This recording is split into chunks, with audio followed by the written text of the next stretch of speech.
Okay, we're back. Don't worry, didn't miss much. We just took off.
We have a new bogey, left 15 miles, 14,000.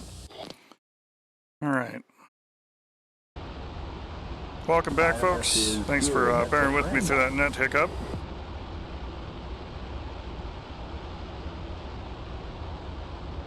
Fall's going to be a happy time here once Google Fiber's actually around the place.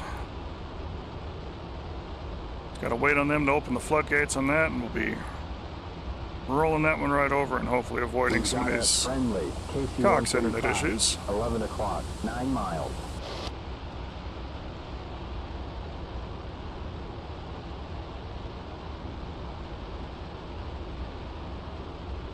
Alright, so we're set up for ARMs. Let's go ahead and go direct mode. And turn our flight director on.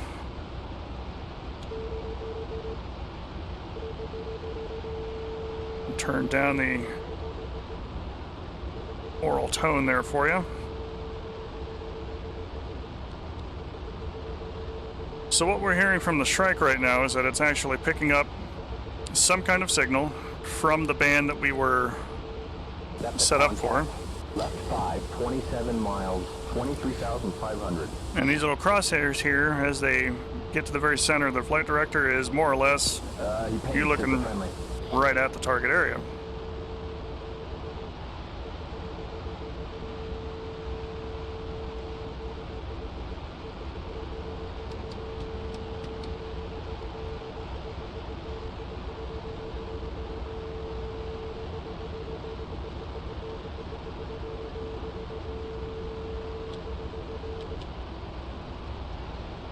Now we're setting the search pulses, because that's the Shrike that I have on the left wing, is the one program for the search radar, which is why it's kind of intermittent. Like you hear the little stutters and everything else, it's the radar turning and the energy not being a little more uniform. Mud on our nose, 12 o'clock. Now this one is the actual fan song radar, rather than the flat face. And he's starting to track us, so we're getting solid tone out of him.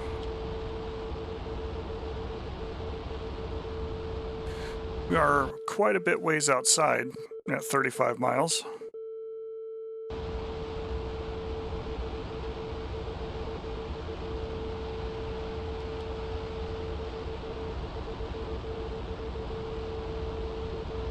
So we got a little ways to go before we can engage this target. Since Shrike is a weapon that's designed on the Sparrow's missile system, you're looking at very similar type Sparrow ranges.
Okay, we're back.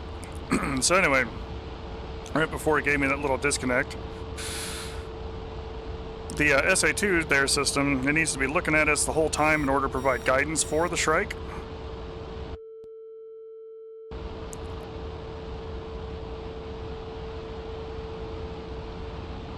Missile, 11 o'clock. That's a Stinger, 12 o'clock. SA-2.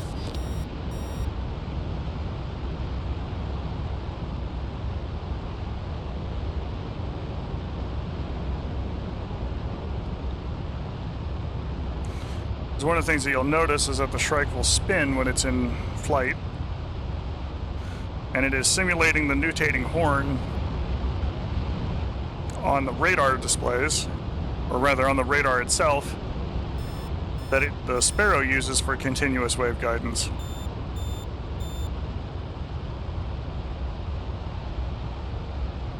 All right, so we're going to go ahead and bump up. We're in good range now.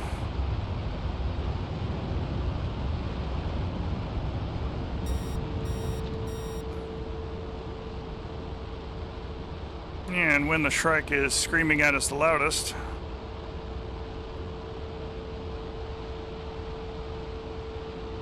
we are pointing at the missile site.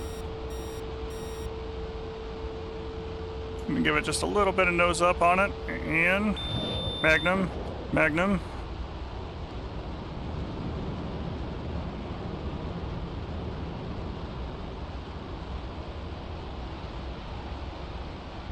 Let's see if we can watch those go in.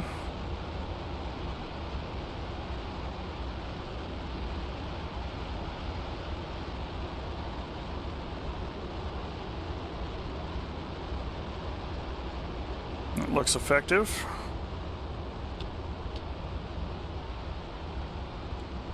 Let's go ahead and take care of these other sites. All right, DT mode. Up pairs.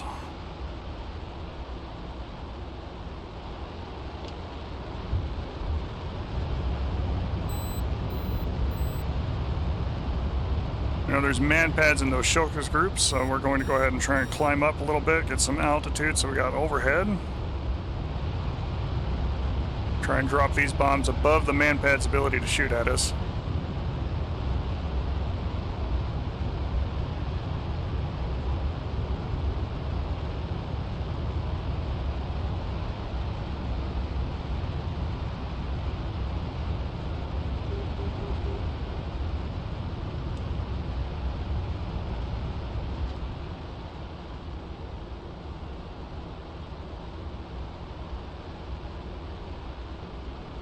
It's looking good. It's going to zoom in just a little bit and capture it. Captured.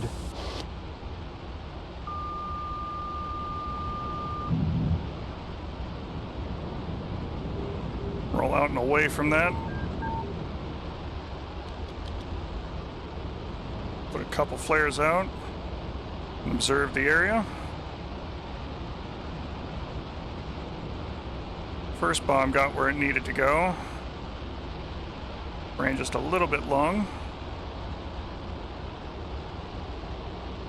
And we'll attack that next group with our other pair of Mark 83s. And we'll tighten up our group a little bit.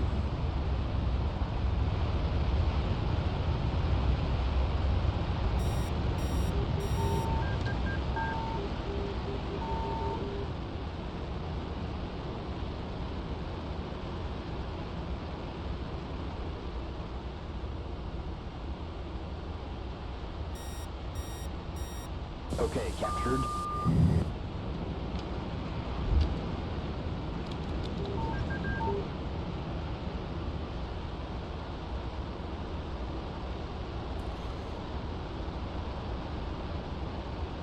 Looks like it was sort of right on the money.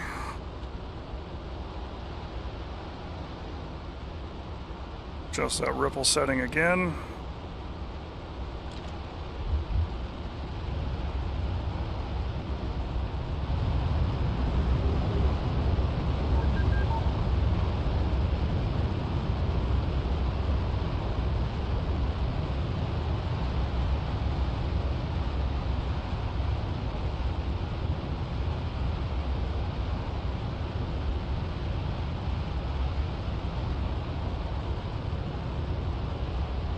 Let's make sure they can't use this SA2 site anymore. It can't just come out and repair the radars.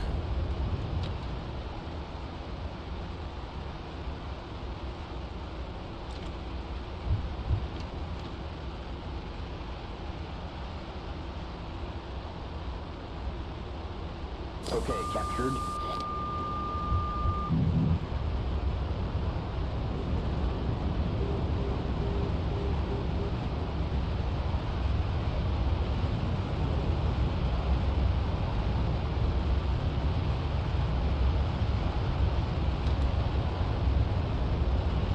Those bombs are dropping a little long, so we're a little quick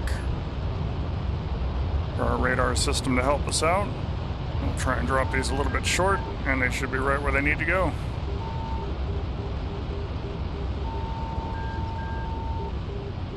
Oh, I know, sweetheart. I know.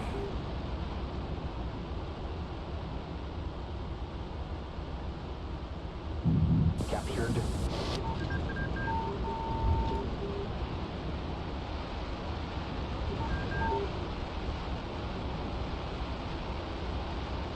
And both those impact craters are right there in the center of all that. So I would say that site's probably done. We have a bomb left. We know that one group is just damaged there off to what is our left right now.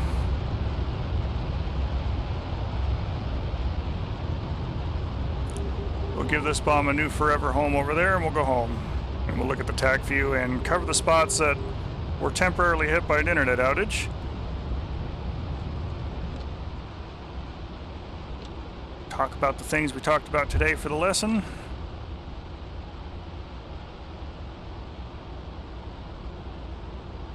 Captured. Called out a morning.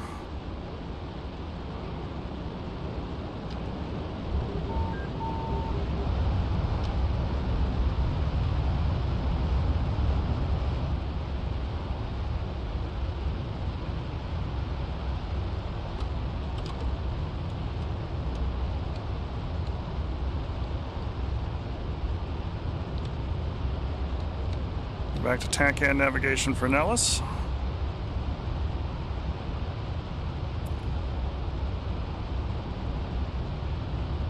About 4,000 pounds of dinosaurs in the tank.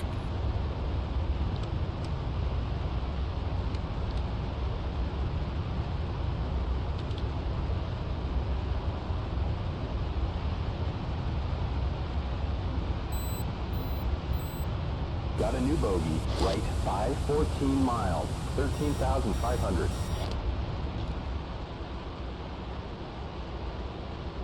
Good IFF. Friendly.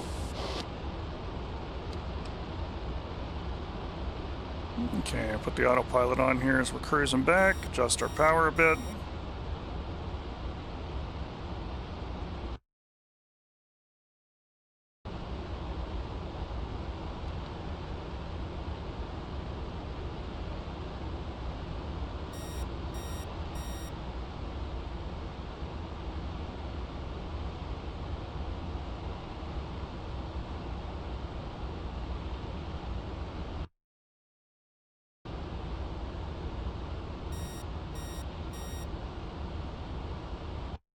£3,600.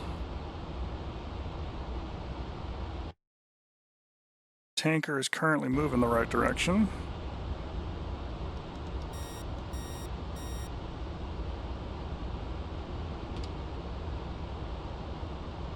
Texaco 2-1, OZ1, request rejoin.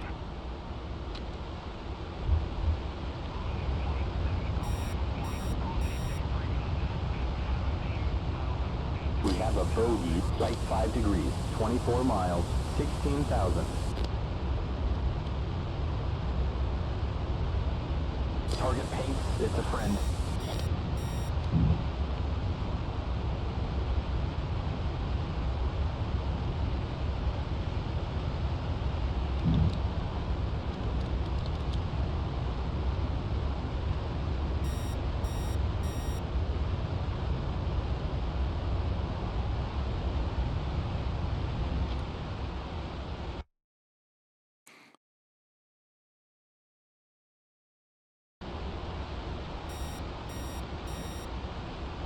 He's just trucking along.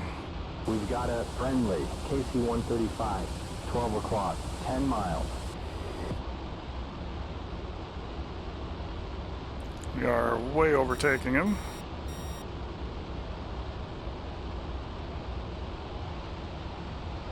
We'll grab ourselves a little sip and then make for home.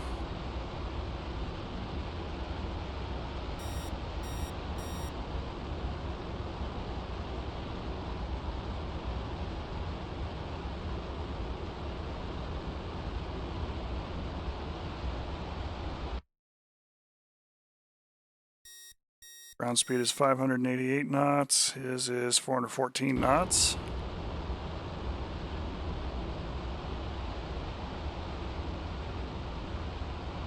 Now this is 30-ish miles away. Don't really need it, but we'll try and maintain a decent safety margin. Grab ourselves a couple thousand pounds.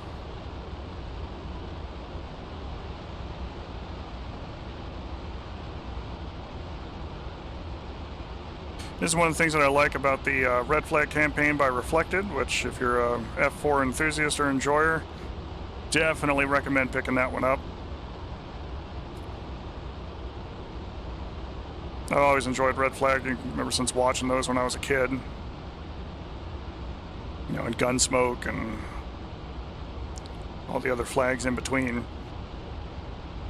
Getting to fly one circa 1982 and really sharpen the talons there for the F-4.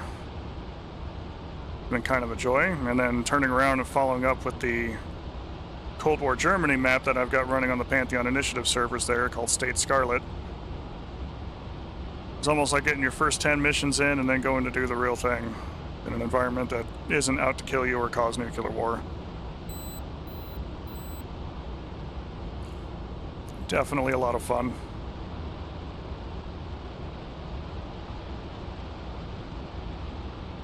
Okay, a tanker is coming up real fast.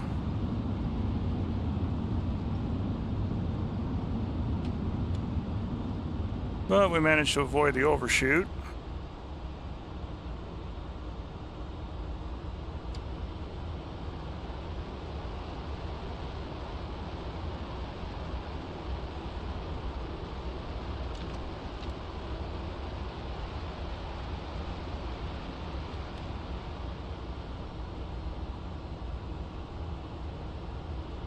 Should be very quick to get the gas that we do need. We're about 2,300 pounds. Pick it up to at least 5. Again, not that I need that much, but we'll do the safety margin.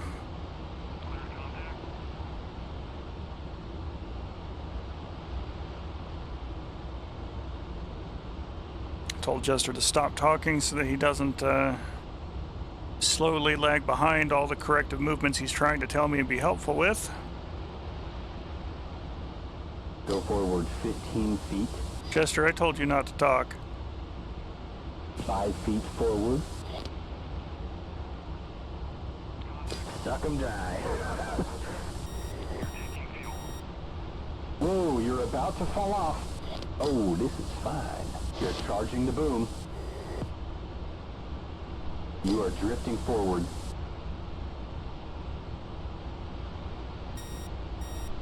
Piece of cake, man. You got this.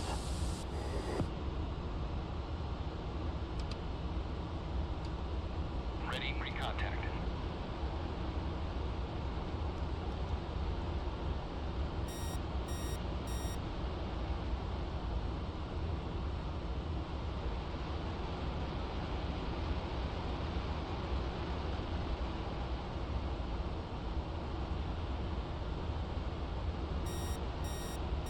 It did seem to make him a little crisper on those, but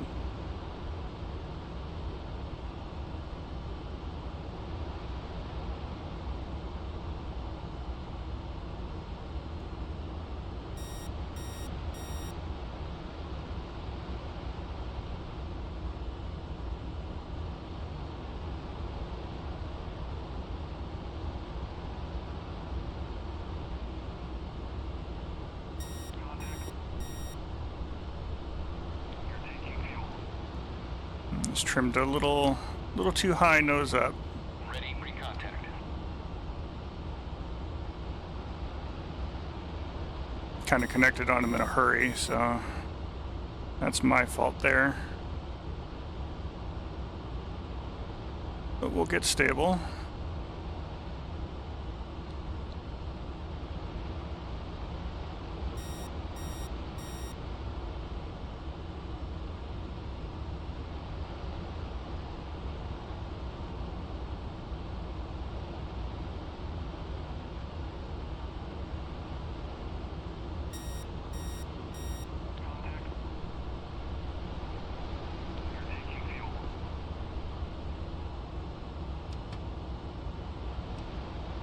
Ready, pre-contact. You're taking fuel. Now you can see there in the lower right corner, my eyes can't really focus on it there, but we're already at 4,800 pounds Ready, pre-contact. in just those very short connections. The flow rate on the boom tanker is much better than a probe and drogue. Most of the time, for most aircraft, you really don't have to spend too much time on the boom for the same fuel. You're taking fuel.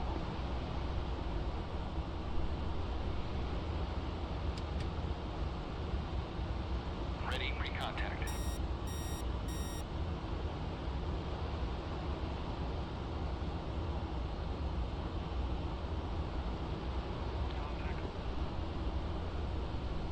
You're taking fuel. But she definitely slows down as you get up over 9.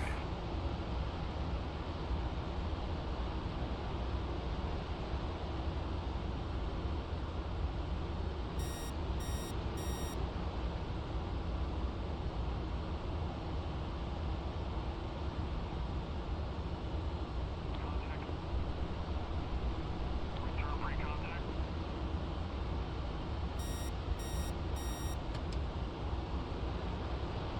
Ready, pre-contact.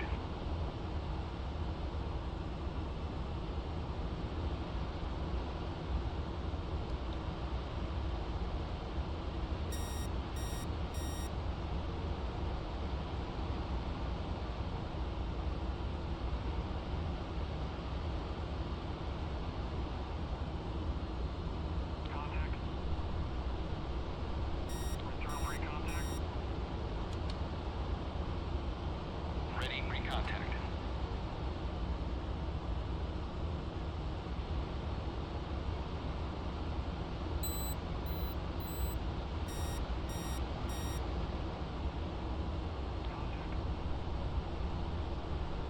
You're taking fuel.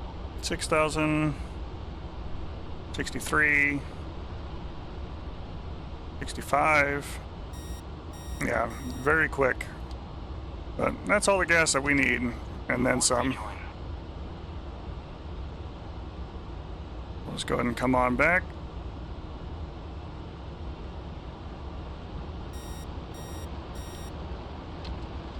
Let's go put her down, and we'll take a look at the attack view there.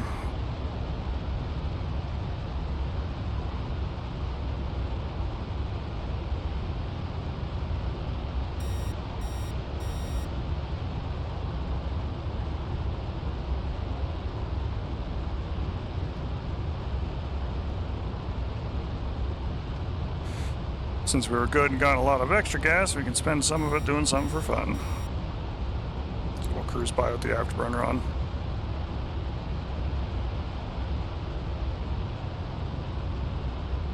We have an unobstructed view between us and the Nellis TACAN beacon, so that is now giving us good steering and range information.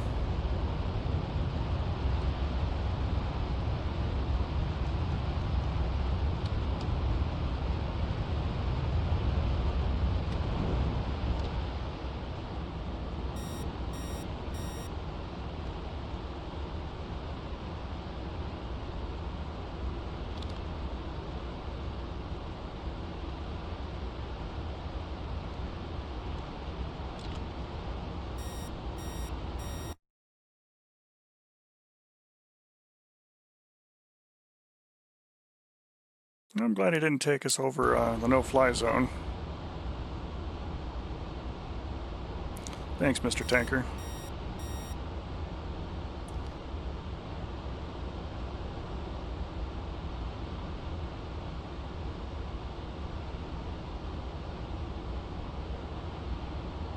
We'll work to butter the bread again on this landing as we did for the first one.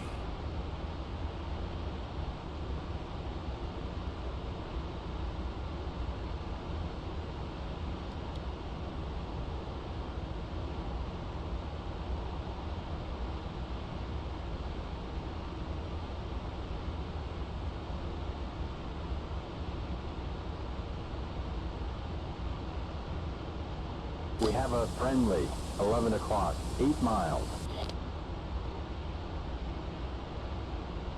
I think that's the other tanker that's kind of out here running its patrol.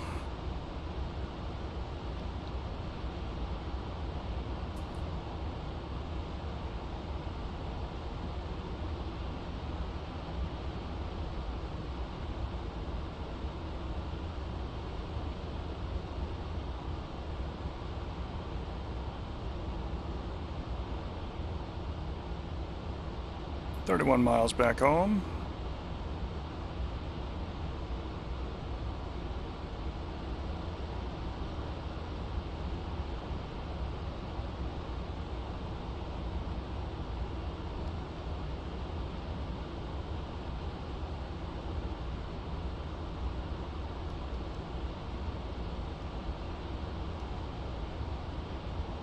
And as usual, if there are things that you want to see for Pilum Teaches DCS, including things like building missions in the mission editor, using different triggers to do different things, specific weapon systems for an aircraft.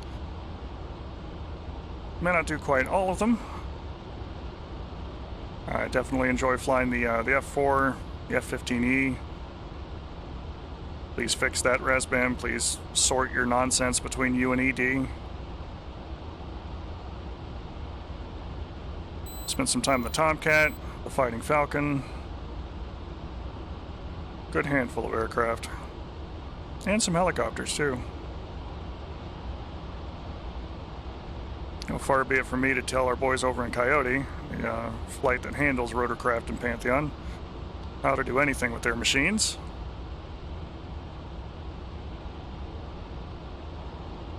As they are far and away better at it than I am. And justly so, that's their primary platform. Specific mission types, we can talk about those too.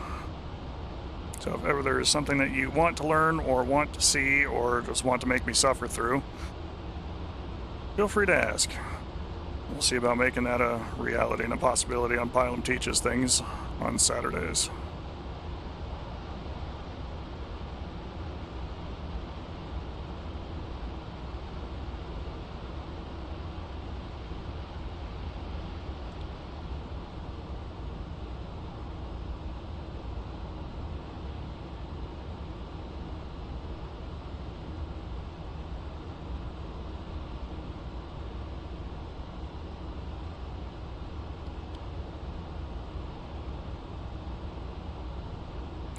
Probably the single most important lesson that I can offer for anything DCS, doesn't matter what it is, what you're flying, what you're doing,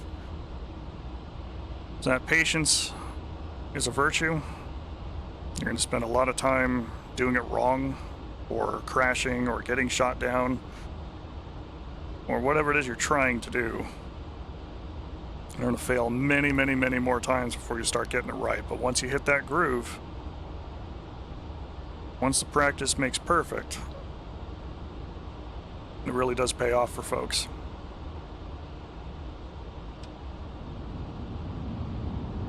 Those speed brakes just a little bit, get our knots down.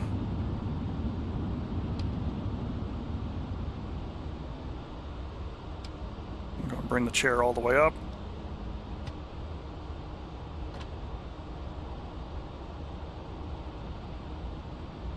Start turning in for runway 21 left.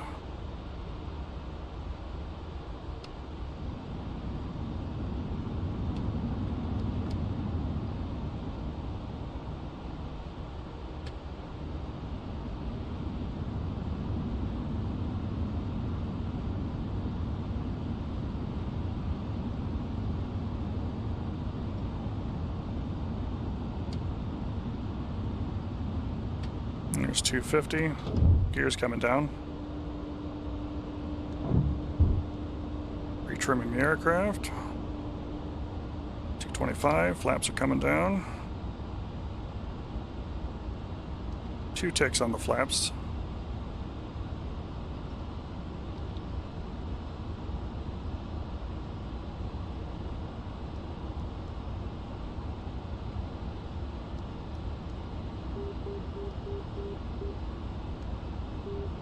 Some trim adjustments so we can fly on AOA.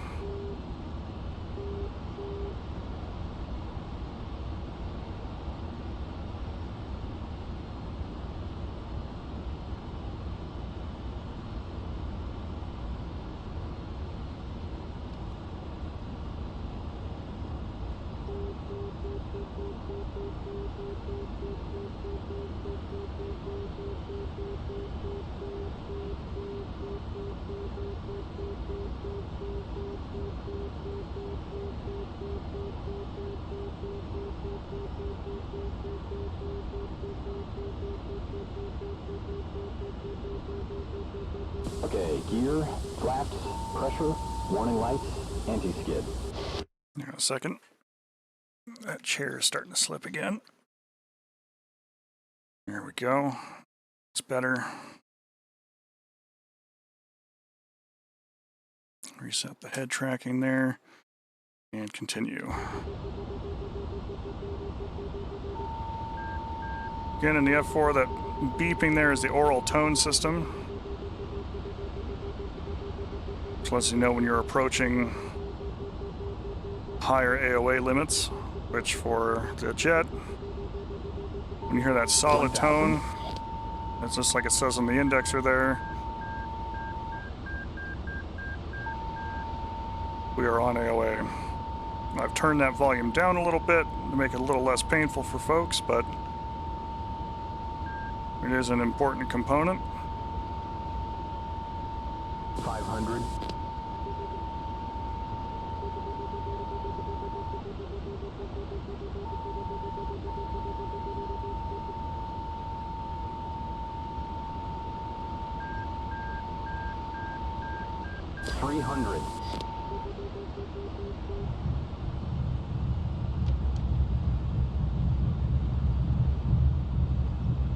Oh man, I hope the squad was watching. You have nailed that landing, unlike the last one. What do you mean, Jester? We nailed the last one too. You told me we buttered it.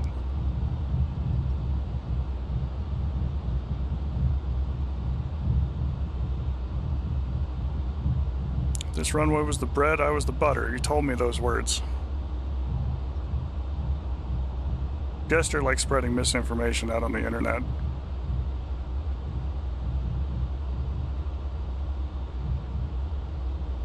According to Twitch there, we have an ad break coming up here in about the next 18-20 seconds or so. I'm going to park the jet, and by the time everybody gets back, we should be on our way to TAC View to review that flight and talk about what we covered today, and then we'll close out. So it'll be just a moment there, folks.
This parking spot looks fine.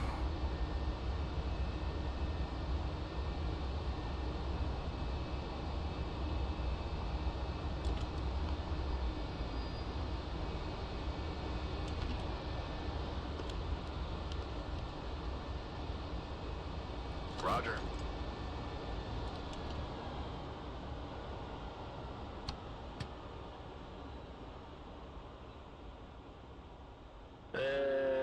Signal chocks are in, sir.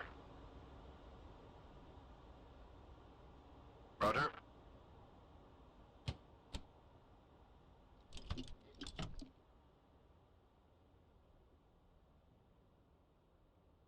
All right, welcome back. Let's go ahead and hop on out of here. And we will pull open TAC view here.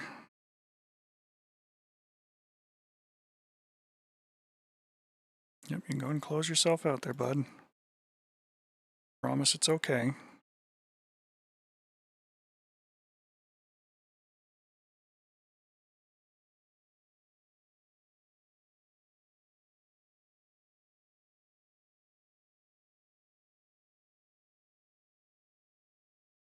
All right, so for those of you unfamiliar out there, TACView is a free program that interfaces with DCS and a handful of other games like Falcon BMS and IL-2, Battle of Stalingrad, and other things, BOX. And what it does is it takes telemetry information that is already provided by the game and it converts it into a visual representation of what happened.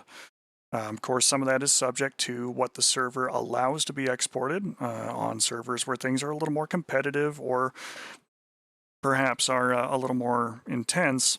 There might be a 10-minute delay on TACView, or it may not allow exportation of data at all.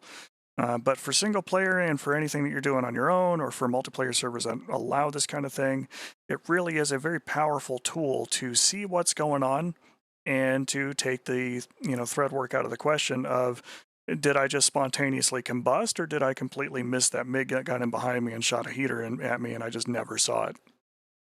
So it is a lot of good information that it can show. So let's go ahead and just go through the flight very quickly. We're not going to do it real time, obviously, because what's the point of a program like this if we're just going to watch the thing in real time again? And for our first portion on this one, we were looking at providing close air support. We were trying to protect this group of APCs and tanks and a couple of air defense vehicles, and this group of infantry that includes a JTAC that we were going to coordinate with and try and attack this target with from this group of armor that was moving in.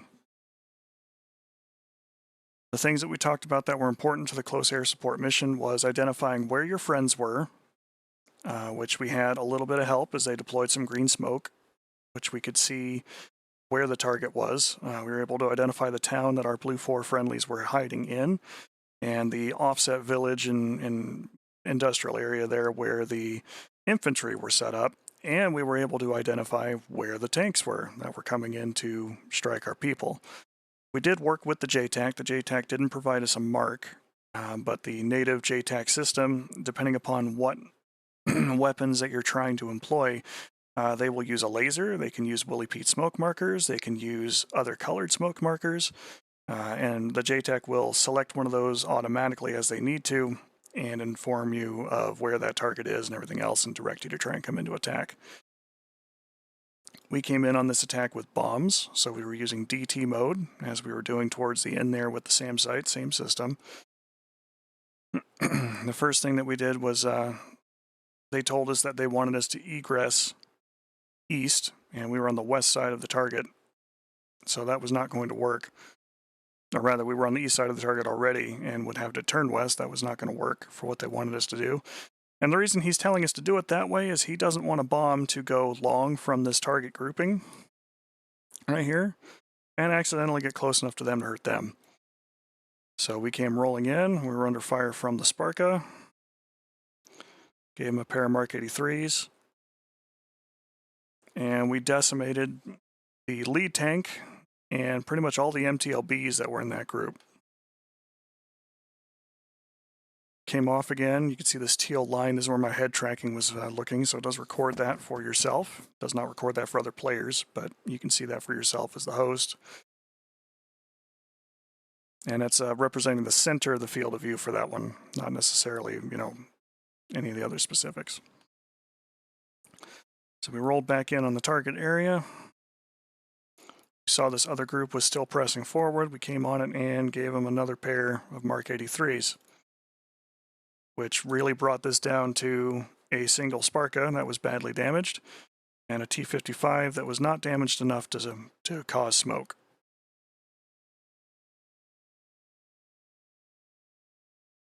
Rolled in again, we dropped our 750s on them, and that finished off that group. That group is now completely gone.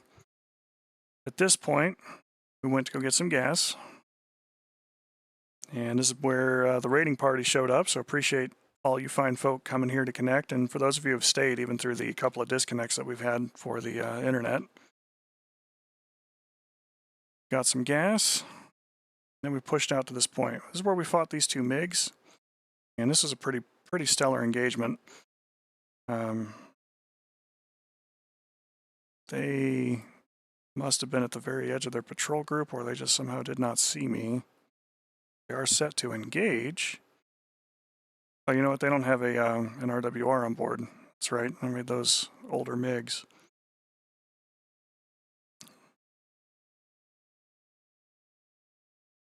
Just a 1-2 punch there with a Sparrow F. Follow up with a 9L. Those two were gone. And then we had our first attack on the SA2 site that also has the SA8 there. Threw a Maverick and a Shrike at it. We can watch those weapons and see where they went.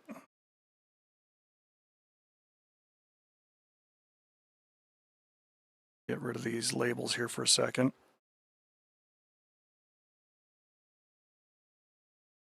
I got close enough, it damaged one of the missiles, but not quite.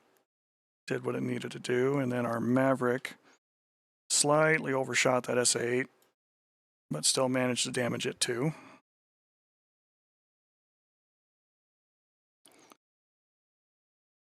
Kicked out some countermeasures. We got away from the SA2 that fired at us, using these mountains for cover. Never underestimate the value of a hill of dirt, because if you could put anything between you and the tracking radar for a SAM system, it can't shoot you.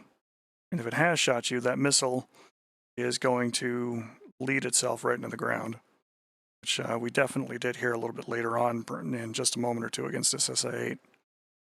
That bomb fell short. Yeah, so on this pass, we can see one of the other things to keep in mind about SEED, and even about air-to-air. And it is the properties of what a missile does, because I use this little tiny hill of dirt to keep myself very safe from the SA8, despite being well within its lethal range and its ability to kill me. The guidance property that we're looking at here is that a missile has to intercept a target, so it has to fly where it thinks you're going to be and not where you are. And you can use that to your advantage. Sorry about that. You can use that to your advantage, either on the air-to-air or air-to-ground type mission, as he is going to shoot at me, and I pitch the nose downward. So now this missile says I have to turn a whole heck of a lot more towards the ground, because the missile has no idea where the ground is. It just knows I'm here, I'm moving at a speed, and the radar tells me that my intercept point is down here somewhere. And unfortunately, the hill is in between it and the flight path. Does it again. He can still see me, but I do the same thing. Pitch down, throw the missile into the dirt. In an air-to-air type arena, if you were shot at, you could make the missile bleed off its energy long before it gets to you. And you can even defeat it without the aid of any countermeasures. We screamed in over the top of him and gave him a bomb, which took him out.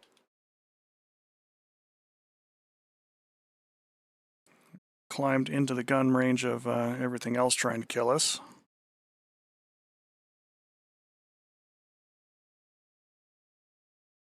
And unfortunately, at this point, just as I'm getting ready to throw a bomb, we get hit, and it blew the bomb rack away. I want to see what our flow rate is here on the fuel. Okay, it's not appreciably higher, so whatever fuel tank they damaged must have already been empty. But at this point, we had nothing left, so we flew home.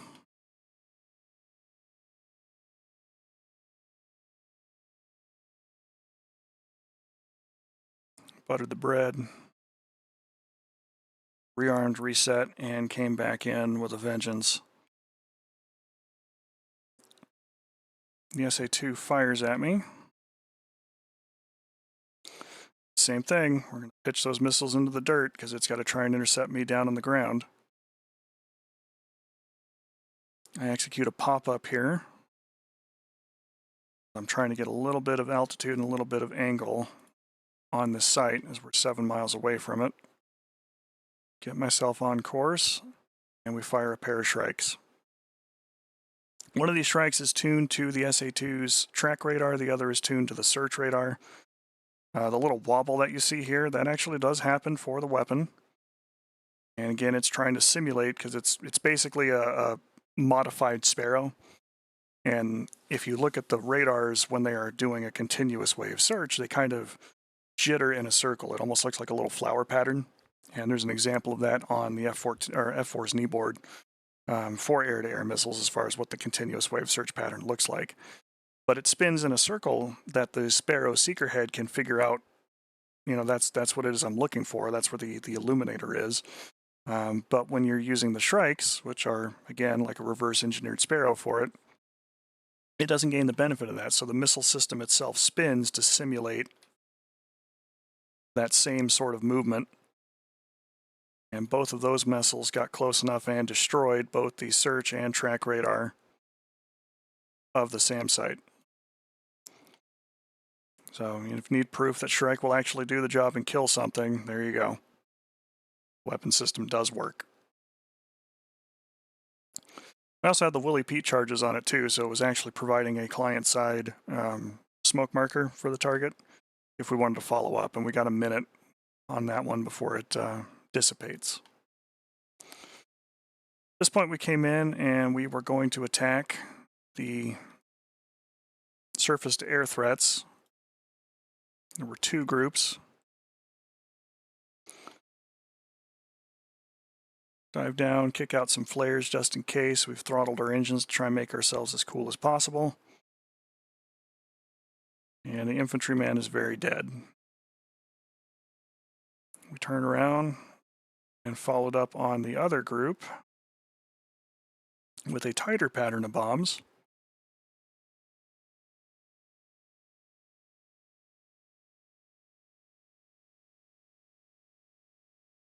Bit of flares.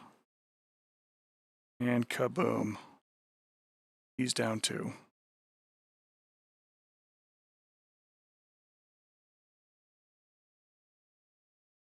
Some bombs in on the SAM site.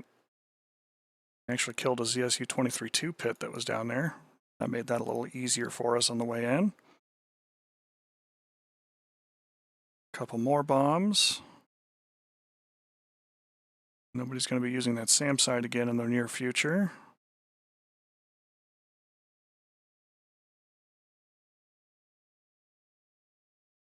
A little bit of gas. And then back home to Nellis. And here we are. So, overall a good flight. We had a lot of things that we covered here today. Did a little bit of strike, a little bit of seed, a little bit of CAS. The major takeaways with something like CAS is that you do need to know where your friends are. You need to know where the enemy is going to be or coming from, and especially on a multiplayer type server where you're working together with other folks. It is a game that you need to communicate very clearly, very concisely with the rest of your team in order to make sure that everybody is playing ball together. And the other thing too with close air support is that everything here happens extremely quickly. So if you're going to be bringing up precision guided weapons like Maverick or Bullpup or even some guided bombs that are either laser designated or GPS guided if you're flying on a more advanced type mission, none of those weapon systems are fast enough to get this job done. That's not to say that you can't do that job, especially with like helmet tracking and joint helmet queuing systems. Those things certainly help for steering a precision guided bomb right where it needs to go. But when you're doing this kind of situation, rockets, gun pods, iron bombs of any type, doesn't matter if they're clusters or if they're Mark 80 series or what have you, those are your friends. Those are the biggest things to make this work, because a lot of what you're dealing with in close air support relies on speed. It's why something like the A-10 is so good at that particular role, is that it can linger and loiter over the area for a much longer period of time, and it can carry a lot of dumb weapons that really only need the pilot to fly the aircraft in parameters and let them go. That's not to say that you can't get away with using things like Maverick or GPS-guided bombs or, something similar in the close air support role. It is possible, but consider for a minute if this group of armored vehicles, the ones that we're trying to stop, if they were 50% closer, if they were here on this little laser pointer rather than where they are now. They're actually in a range where they can threaten this group. It may not seem like a great deal of time, especially to you in a Hornet or an F-16 or something, where you are orbiting the site and you're going, okay, I can see the armored group there. I'm going to go ahead and place my marker. I'm going to hand off the weapon to the bomb, or the coordinates to the bomb, and then I'm going to roll in and then drop the JDAM, and it'll be there in like 20 seconds. 20 seconds later, your base got overrun, and your bomb, while destroying the enemy, did not do the job of saving your group of people. Especially something like the F-4, if you're trying to use a Maverick. If you toggle away from the Maverick for any reason, you go from direct TV to DT bombs and then come back to the Maverick, it is another 3-minute wait before that Maverick is ready to shoot again. So close air support is all about being in the area, loitering for as long as you can, helping your people out, and making sure that you can respond fast enough to get the job done. It's very quick work. So take weapons that will support that, and you will go far in the role. That's it for today. Let's go ahead and roll through our in credits there for things. Our usual week-to-week schedule is up there on the screen. Saturday is Pilum Teaches DCS, where we do things like this, talk about a given role, a given aircraft, a weapon system, how it's best employed, some historical tidbits and bobs there with it. Kind of a good time. I enjoy that kind of teaching and history sort of role. It's a lot of fun for me, and I hope it's a lot of fun for you. Monday, we just go up and we play some DCS, usually with Mander flying around in a Vigan and whoever else happens to be on in PI. Lately, we've been hitting the Cold War Germany map that I've put together, so that's always fun. And it's on an open server with no password, so you are free to join if you like. It's Pantheon Initiative, main server, very easy to find. We usually follow up with classic games starting about 9 p.m. Pacific. Friday, we've been doing Arma 3. It's a 6 p.m. Pacific. And an Anti-Stasi campaign that is almost finished, so it should be good to see that. As always, all the likes, follows, subscribes, those things really do make a difference and they help out. I will happily take Bezos dollars if you choose to spend them here. If you prefer instead to donate a little more directly rather than go through Twitch or Bezos or anything else like that, I get that too. You can do that over at coffee.com/PilumJRamar. I will use that money for coffee, very much like the cup I was drinking here this morning. And for some reason, my coffee cup is broken and empty. I'm going to have to fix that here in a minute. You can catch this and other VODs on the YouTube channel there at PilumRamar. With that, folks, always ask for consent. Try to communicate as best you can with your partners. Try to be genuinely decent human beings. I will catch up with you all next time. Thanks for watching, folks. Have a fantastic day. Pilum out.